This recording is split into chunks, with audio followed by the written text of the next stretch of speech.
Hello everyone, आज हम लोग एक नया टॉपिक स्टार्ट करेंगे जो कि सिफिलिस है। यह चैप्टर 4 का ही एक नया टॉपिक है। सबसे पहले इसका इंट्रोडक्शन पार्ट देखते हैं। Syphilis is a sexually transmitted infection STI that spreads mainly through sexual contact. Syphilis एक सेक्सुअली ट्रांसमिटेड इन्फेक्शन STI है जो मेनली सेक्सुअल कॉन्टैक्ट के थ्रू स्प्रेड होता है। यह इन्फेक्शन इन्फेक्टेड पर्सन के साथ सेक्सुअल रिलेशन बनाने से दूसरे पर्सन में ट्रांसफर हो सकता है। It can also spread from mother to baby during pregnancy. यह डिजीज प्रेगनेंसी के दौरान मदर से बेबी में भी स्प्रेड हो सकता है। इस कंडीशन को कॉन्जेनाइटल सिफिलिस कहते हैं। If not treated early it can cause serious complication. अगर सिफिलिस को अर्ली स्टेज में ट्रीटमेंट नहीं किया जाए तो यह सीरियस कंडीशन कॉज कर सकता है और बॉडी के इंपॉर्टेंट ऑर्गन्स को अफेक्ट कर सकता है। नेक्स्ट है definition. Syphilis is a chronic bacterial infection caused by Treponema pallidum, transmitted mainly through sexual contact and blood. Syphilis एक क्रोनिक बैक्टीरियल इन्फेक्शन है, मतलब ये लंबी समय तक चलने वाला इन्फेक्शन होता है। इस डिजीज का कॉजेटिव ऑर्गेनिज्म ट्रेपोनेमा पैलिडम नाम का बैक्टीरिया होता है। यह इन्फेक्शन मेनली सेक्सुअल कॉन्टैक्ट के थ्रू स्प्रेड होता है और ब्लड के थ्रू भी एक पर्सन से दूसरे पर्सन तक जा सकता है। इसलिए सिफिलिस को एक सीरियस सेक्सुअली ट्रांसमिटेड डिजीज माना जाता है जिसका अर्ली ट्रीटमेंट बहुत ज़रूरी होता है। नेक्स्ट है टाइप्स। इसके मेनली 4 टाइप्स होता है: primary syphilis, secondary syphilis, latent syphilis and the last one is tertiary syphilis. First type है primary syphilis. Primary syphilis is the first stage of syphilis which is a sexually transmitted bacterial infection caused by Treponema pallidum. Treponema pallidum इसका causative organism होता है। Primary syphilis syphilis का पहला stage होता है। Syphilis एक sexually transmitted bacterial infection है जो ट्रेपोनेमा पैलिडम बैक्टीरिया की वजह से होता है। This stage begins 2 to 6 weeks after exposure to an infected person and is characterized by the appearance of a painless ulcer called a cankre at the site where the infection enters the body. ये stage infected person के contact के 2 से 6 week बाद start होता है। इस stage की सबसे इम्पॉर्टेंट पहचान होता है कि एक पेनलेस अल्सर जिसे कैंकरे कहते हैं। ये कैंकरे उसी जगह पर बनता है जहाँ से बैक्टीरिया बॉडी के अंदर एंटर करता है, जैसे जेनाइटल्स, माउथ, एनस। नेक्स्ट है primary syphilis means the initial stage of infection when the bacteria first enter the body through broken skin और mucous membranes during sexual contact. Primary syphilis का मतलब होता है इन्फेक्शन का इनिशियल स्टेज जब bacteria sexual contact के दौरान broken skin या म्यूकस मेम्ब्रेन के थ्रू बॉडी में एंटर करता है। At this stage the bacteria multiply locally and cause a single painless सोर एट द एंट्री साइट। इस स्टेज में बैक्टीरिया लोकल एरिया में मल्टीप्लाई करता है और एक सिंगल पेनलेस सोर जिसको कैंकरे बोलते हैं वो बना देता है एंट्री साइट पर। नेक्स्ट है secondary syphilis. Secondary syphilis is the second stage of syphilis that occurs when the bacteria Treponema pallidum spreads through the blood stream to the whole body which leads to condyloma lata, moist wart like lesions in genital area. Secondary syphilis syphilis का second stage होता है। इस stage में Treponema pallidum bacteria blood stream के through पूरे body में spread हो जाता है। इस वजह से बॉडी में सिस्टेमिक सिम्टम्स डेवलप होता है और एक खास लेजन डेवलप होता है जिसको कैंडिलोमा लाटा कहते हैं। कैंडिलोमा लाटा मॉइस्ट और वाट लाइक लेसन होता है जो यूजुअली जेनाइटल एरिया में दिखाई देता है। It is usually appears 6 weeks to 6 months after the primary stage. Secondary syphilis primary stage का 6 वीक से 6 मंथ बाद अपीयर होता है। नेक्स्ट है latent syphilis. Latent syphilis is the hidden stage of syphilis in which no sign और symptoms are seen but the infection is still present in the body and blood test remain positive. Latent syphilis syphilis का hidden stage होता है। इस stage में कोई sign या symptoms नहीं दिखते, यानी पेशेंट बिल्कुल नॉर्मल लगता है, लेकिन इन्फेक्शन बॉडी के अंदर प्रेजेंट रहता है और बॉडी और ब्लड टेस्ट पॉजिटिव आते हैं जो बताते हैं कि डिजीज अभी भी है। नेक्स्ट है tertiary syphilis. Tertiary syphilis is the late and most serious stage of syphilis that develops years about 15 to 20 years after untreated infection. Tertiary syphilis syphilis का लेट और सबसे सीरियस स्टेज होता है। ये स्टेज अनट्रीटेड इन्फेक्शन के 5 से 20 years बाद develop होता है। In this stage Treponema pallidum causes severe damage to organs like the brain, heart, nerves and bones. इस स्टेज में ट्रेपोनेमा पैलिडम बैक्टीरिया बॉडी के इंपॉर्टेंट ऑर्गन जैसे ब्रेन, हार्ट, नर्व्स और बोन्स को सीवियरली डैमेज करता है। इसके जो टाइप्स होते हैं वो मेनली 3 टाइप्स होते हैं। फर्स्ट है gummatous syphilis, second one is cardiovascular syphilis and the last one is neurosyphilis. पहले इसके गैमेटोज सिफिलिस को हम लोग डिटेल में देखते हैं। Gummatous syphilis is a form of tertiary syphilis characterized by the formation of gummas which are soft tumor-like inflammatory lesions caused by long-standing untreated syphilis. Gummatous syphilis tertiary syphilis का एक form होता है। इस stage में ग्यूमास बनते हैं जो soft tumour like inflammatory lesions होते हैं। ये लेजन्स लंबे टाइम तक अनट्रीटेड सिफिलिस की वजह से डेवलप होता है। नेक्स्ट है what is gumma. A gumma is a chronic inflammatory mass that is a non cancerous. Gumma एक क्रोनिक इन्फ्लामेटरी मास होता है जो कि नॉन कैंसरस होता है, जिसमें कैंसर के सेल्स प्रेजेंट नहीं होते हैं। स्लोली ग्रोज, जो धीरे धीरे ग्रो करता है। डिस्ट्रॉय सराउंडिंग टिश्यूज, आसपास के टिश्यूज को यह डिस्ट्रॉय करता है। सीन इन अनट्रीटेड सिफिलिस, और ये उन्हीं में देखने को मिलता है जिसका जो सिफिलिस है वो अनट्रीटेड हो। नेक्स्ट है cardiovascular syphilis. Cardiovascular syphilis is a form of tertiary syphilis in which Treponema pallidum causes chronic inflammation of the heart and major blood vessels, especially the aorta, leading to serious heart problems. Cardiovascular syphilis tertiary syphilis का एक form होता है।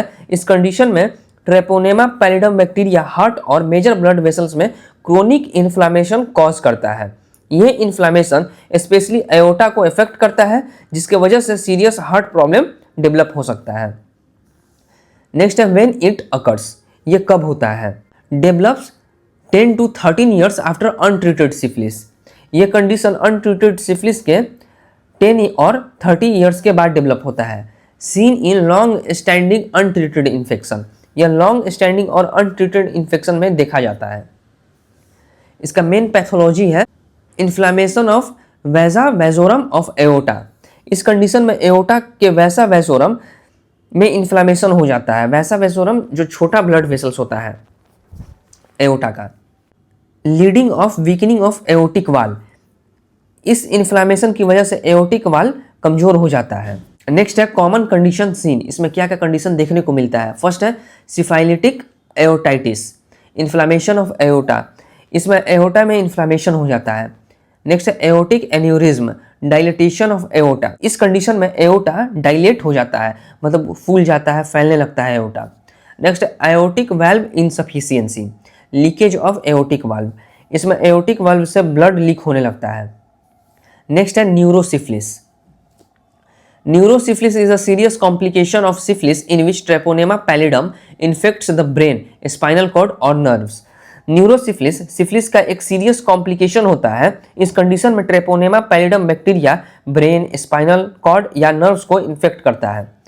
It can occur at any stage of syphilis but is more common in tertiary syphilis.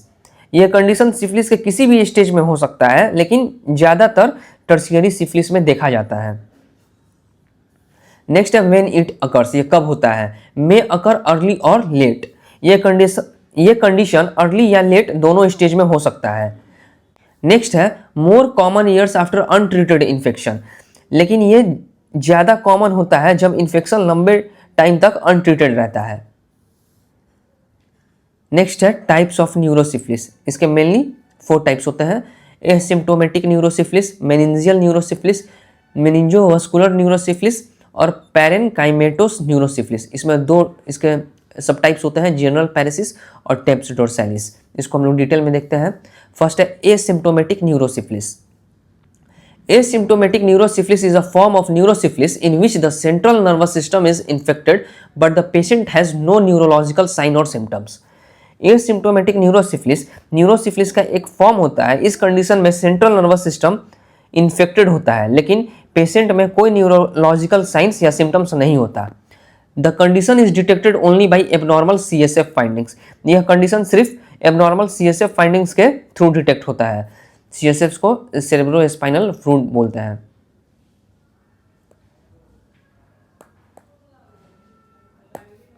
Next है meningeal न्यूरोसिफिलिस। Meningeal neurosyphilis is a type of neurosyphilis in which Treponema pallidum infects the meninges covering of brain and spinal cord, causing symptoms similar to meningitis. Meningeal न्यूरोसिफिलिस का एक type होता है। इस condition में Treponema pallidum bacteria meninges जो brain और spinal cord का cover करता है यह उसको इन्फेक्ट करता है। इस इन्फेक्शन की वजह से मेनिंजाइटिस जैसे सिम्टम्स डेवलप होते हैं। नेक्स्ट है व्हेन इट अकर्स। यह कब होता है? Usually occurs early within months to a few years after infection. यह कंडीशन इन्फेक्शन के कुछ मंथ से लेकर कुछ सालों के अंदर डेवलप होता है। कैन डेवलप ड्यूरिंग सेकेंडरी और अर्ली लेटेंट सिफिलिस। यह सेकेंडरी सिफिलिस या अर्ली लेटेंट सिफिलिस के दौरान भी डेवलप हो सकता है। नेक्स्ट है मेनिंजोवस्कुलर न्यूरोसिफिलिस। Meningovascular neurosyphilis is a type of neurosyphilis in which the Treponema pallidum causes infection of the meninges and blood vessels of the brain, leading to reduced blood supply and stroke-like symptoms. मेनिंजोवस्कुलर न्यूरोसिफिलिस का एक type होता है। इस condition में Treponema pallidum bacteria meninges और brain की blood vessels में inflammation cause करता है। इस इन्फ्लामेशन की वजह से ब्रेन तक ब्लड सप्लाई कम हो जाता है जिससे स्ट्रोक जैसा सिम्टम्स डेवलप हो जाता है। When it occurs. ये कब होता है? Usually develops 5 to 10 years after untreated syphilis. यह कंडीशन अनट्रीटेड सिफिलिस के 5 से 10 ईयर्स बाद यूजुअली डेवलप होता है। सीन इन लेट सेकेंडरी और अर्ली टर्शियरी स्टेज। यह लेट सेकेंडरी स्टेज या अर्ली टर्शियरी स्टेज में देखा जाता है। नेक्स्ट है parenchymatous neurosyphilis. Parenchymatous neurosyphilis is a late form of neurosyphilis in which Treponema pallidum causes direct damage to the brain and spinal cord tissues parenchyma. पैरेनकाइमेटोस न्यूरोसिफिलिस का एक late form होता है। इस कंडीशन में ट्रेपोनेमा पैलिडम बैक्टीरिया ब्रेन और spinal cord के tissues parenchyma को directly damage करता है। It usually occurs 10 to 20 years after untreated syphilis. यह कंडीशन अनट्रीटेड सिफिलिस के 10 to 20 ईयर्स बाद यूजुअली अकर होता है। नेक्स्ट है टाइप्स। इसके दो सब टाइप्स होते हैं, जनरल पैरेसिस जिसको डिमेंशिया पैरालाइटिका बोलते हैं और सेकेंड है टेप्स डोर्सालिस। इसको डिटेल में देखते हैं। फर्स्ट है general paresis. General paresis is a late complication of neurosyphilis in which Treponema pallidum causes progressive damage to the brain, leading to the mental deterioration, personality changes and paralysis. General paresis न्यूरोसिफिलिस की late complication होता है। इस condition में Treponema pallidum bacteria brain को gradually damage करता है। इस damage की वजह से मेंटल डिटोरिएशन, पर्सनैलिटी चेंजेस और पैरालिसिस डेवलप हो जाता है। नेक्स्ट है व्हेन इट अकर्स। यह कब होता है? Usually develops 10 to 20 years after untreated syphilis. यह कंडीशन अनट्रीटेड सिफिलिस के 10 to 20 ईयर्स बाद यूजुअली डेवलप होता है। Seen in tertiary parenchymatous neurosyphilis. यह टर्शियरी या पैरेनकाइमेटोस न्यूरोसिफिलिस में देखी जाती है। इसका पैथोलॉजी है chronic infection of brain tissue. इस कंडीशन में ब्रेन टिश्यू में क्रोनिक इन्फ्लामेशन होता है। नेक्स्ट है progressive destruction of cerebral cortex. इसके साथ साथ सेरेब्रल कॉर्टेक्स का धीरे धीरे डिस्ट्रक्शन होता रहता है। नेक्स्ट है tabes dorsalis. Tabes dorsalis is a late complication of neurosyphilis in which there is degeneration of the posterior dorsal columns and dorsal nerve roots of the spinal cord leading to sensory loss and difficulty in walking. Tabes dorsalis neurosyphilis का late complication होता है। इस condition में spinal cord के posterior dorsal columns और dorsal nerve roots में degeneration हो जाता है। इस डीजनरेशन की वजह से सेंसरी लॉस होता है और चलने में डिफिकल्टी आने लगता है। नेक्स्ट है व्हेन इट अकर्स, ये कब होता है? Usually develops 10 to 20 years after untreated syphilis. यह कंडीशन अनट्रीटेड सिफिलिस के 10 to 20 ईयर्स बाद यूजुअली डेवलप होता है। पार्ट ऑफ पैरेनकाइमेटोस न्यूरोसिफिलिस, यह पैरेनकाइमेटोस न्यूरोसिफिलिस का हिस्सा होता है। नेक्स्ट है इसका pathology, damage to posterior columns of spinal cord. इस कंडीशन में स्पाइनल कॉर्ड के पोस्टीरियर कॉलम्स डैमेज हो जाता है। नेक्स्ट है loss of position and vibration sense, इस वजह से पोजीशन सेंस और वाइब्रेशन सेंस का लॉस हो जाता है। नेक्स्ट है causes, infection by Treponema pallidum. Treponema pallidum इसका कॉजेटिव ऑर्गेनिज्म है। नेक्स्ट है unprotected sexual intercourse. Unprotected sexual intercourse के थ्रू इन्फेक्शन स्प्रेड होता है। नेक्स्ट है multiple sexual partners. Multiple sexual partners होने से रिस्क बढ़ जाता है। नेक्स्ट है ब्लड ट्रांसफ्यूज़न, जो कि रेयर होता है। ब्लड ट्रांसफ्यूज़न के थ्रू भी इन्फेक्शन हो सकता है ये, लेकिन ये एक बहुत रेयर कंडीशन है।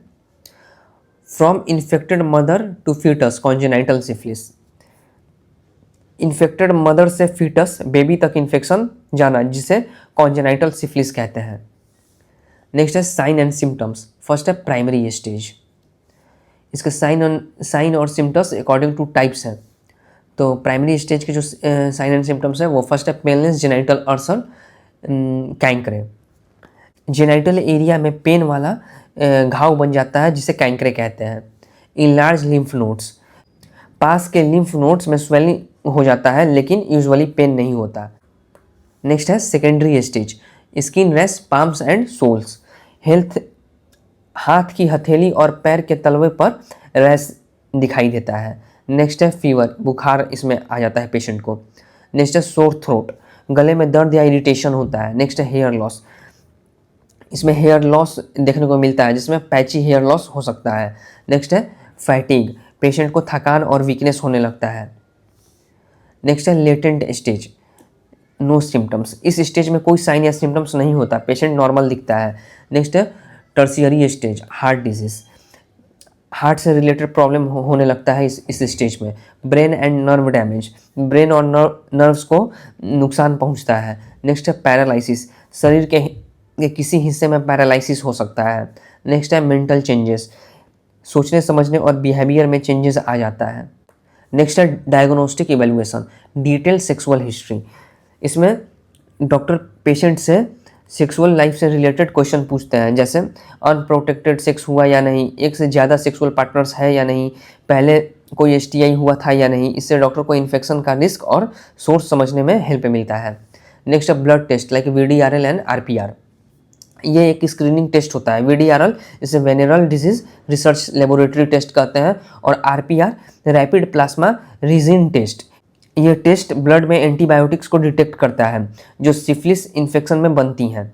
ये बताते हैं कि इन्फेक्शन एक्टिव है या नहीं। ट्रीटमेंट के बाद ये टेस्ट निगेटिव या टाइटर कम हो जाता है, इसलिए फॉलोअप में भी यूज़ होते हैं। Next treponemal test, TPHA and FTA-ABS, ये कन्फर्मेटरी टेस्ट होता है। TPH का मतलब है ट्रेपोनेमा पैलिडम हेमोग्लूटिनेशन एसे और FTA-ABS का मतलब होता है फ्लोरोसेंट ट्रेपोनेमल एंटीबॉडी एब्जॉर्प्शन टेस्ट। यह टेस्ट डायरेक्टली ट्रेपोनेमा पैलिडम के अगेंस्ट एंटीबॉडीज़ को डिटेक्ट करता है। अगर VDRL RPR पॉजिटिव आए तो इन टेस्ट से सिफिलिस कंफर्म हो जाता है। यह टेस्ट लाइफ टाइम पॉजिटिव रह सकता है चाहे ट्रीटमेंट हो चुका हो। नेक्स्ट है CSF एग्जामिनेशन इन न्यूरोसिफिलिस। CSF का मतलब होता है सेरेब्रो स्पाइनल फ्लूइड, ब्रेन और स्पाइनल कॉर्ड के अराउंड होता है। अगर पेशेंट में न्यूरोसिफिलिस के सिम्टम्स हो जैसे हेडेक, पैरालिसिस, मेंटल चेंजेस, तो लंबर पंक्चर करके CSF टेस्ट किया जाता है। CSF टेस्ट से पता चलता है कि इन्फेक्शन ब्रेन या स्पाइनल कॉर्ड तक पहुंच गया है या नहीं। नेक्स्ट है antenatal screening in pregnancy. Pregnancy के टाइम हर वीमेन का सिफिलिस टेस्ट किया जाता है। इसका पर्पस होता है कि मदर से बेबी तक इन्फेक्शन कॉन्जेनाइटल सिफिलिस को रोकना। अर्ली डिटेक्शन से बेबी को सीवियर कॉम्प्लिकेशन से बचाया जा सकता है। नेक्स्ट है मैनेजमेंट। फर्स्ट है medical management. Penicillin is the drug of choice. Syphilis के ट्रीटमेंट के लिए पेनिसिलिन सबसे इफेक्टिव मेडिसिन होता है और हर स्टेज में यूज़ की जा सकता है। नेक्स्ट है antibiotics according to stage of disease. Disease के स्टेज प्राइमरी, सेकेंडरी, लैटेंट और टर्शियरी स्टेज के अकॉर्डिंग एंटीबायोटिक्स का डोज और ड्यूरेशन डिसाइड किया जाता है। नेक्स्ट है treatment of sexual partner. Patient के सेक्सुअल पार्टनर का ट्रीटमेंट भी जरूरी होता है ताकि इन्फेक्शन दोबारा ना स्प्रेड हो। नेक्स्ट है regular follow up blood test. Treatment के बाद VDRL, RPR जैसे ब्लड टेस्ट रिपीट किया जाता है ताकि यह कंफर्म हो सके कि इन्फेक्शन कंट्रोल में है। नेक्स्ट है surgical management, not required. Surgical management usually required नहीं होता क्योंकि सिफिलिस का मेन ट्रीटमेंट मेडिकल एंटीबायोटिक्स ही होता है। Next only supportive surgery in late complication. Late complication में ही कभी कभी सपोर्टिव सर्जरी की जाती है, लेकिन ये एक रेयर केसेस में होता है। नेक्स्ट है nursing management, administer prescribed antibiotics correctly. Doctor ने जो एंटीबायोटिक प्रिस्क्राइब किया है उन्हें सही डोज, सही टाइम और सही तरीके से देना। नेक्स्ट है monitor for drug reaction, medicine देने के बाद साइड इफेक्ट्स या एलर्जी रिएक्शंस पर नज़र रखना। नेक्स्ट है maintain privacy and confidentiality, patient की पर्सनल और मेडिकल इन्फॉर्मेशन को कॉन्फिडेंशियल रखना और प्राइवेसी मेंटेन करना। नेक्स्ट है educate patient about safe sex, patient को सेफ सेक्स प्रैक्टिसेस के बारे में समझाना ताकि इन्फेक्शन दोबारा ना हो। नेक्स्ट है इनकरेज ट्रीटमेंट कॉम्प्लायंसेस, पेशेंट को पूरा ट्रीटमेंट कंप्लीट करने के लिए मोटिवेट करना। नेक्स्ट है monitor vital signs and general condition, patient को vital sign, BP, pulse, temperature और ओवरऑल कंडीशन को रेगुलरली मॉनिटर करना। नेक्स्ट है health education, complete full course of treatment, patient को समझाना कि पूरी प्रिस्क्राइब्ड मेडिसिन कंप्लीट करना जरूरी है। नेक्स्ट है avoid sexual contact until treatment completed, patient को उसको हेल्थ एजुकेट करना है कि ट्रीटमेंट कंप्लीट होने तक सेक्सुअल कॉन्टैक्ट्स को अवॉइड करना है। नेक्स्ट है यूज़ कॉन्डम्स कंसिस्टेंटली, पेशेंट को बताना है कि उन्हें बैरियर मेथड को फॉलो करना है, हर बार सेक्सुअल इंटरकोर्स के टाइम कॉन्डम को यूज़ करना है। नेक्स्ट है inform and treat sexual partners, patient को बताना है कि अपने सेक्सुअल पार्टनर्स को इन्फॉर्म करें और उनका भी ट्रीटमेंट करवाएं। नेक्स्ट है regular STI screening, regular interval पर STI टेस्ट करवाना चाहिए, उनको ये हेल्थ एजुकेट करना है। नेक्स्ट है antenatal checkups for pregnant women, pregnant women को रेगुलर एंटीनेटल चेकअप्स करवाना चाहिए ताकि बेबी को इन्फेक्शन से बचाया जा सके, जैसे कि कॉन्जेनाइटल सिफिलिस से। नेक्स्ट है नर्सिंग डायग्नोसिस, ये नंदा के अकॉर्डिंग इसके 5 नर्सिंग डायग्नोसिस है। नेक्स्ट है इसका इंपॉर्टेंट MCQ की points, exam point of competitive exam point of view से ये इंपॉर्टेंट है, तो इसको हम लोग नेक्स्ट वीडियो में कवर करेंगे। Thank you guys.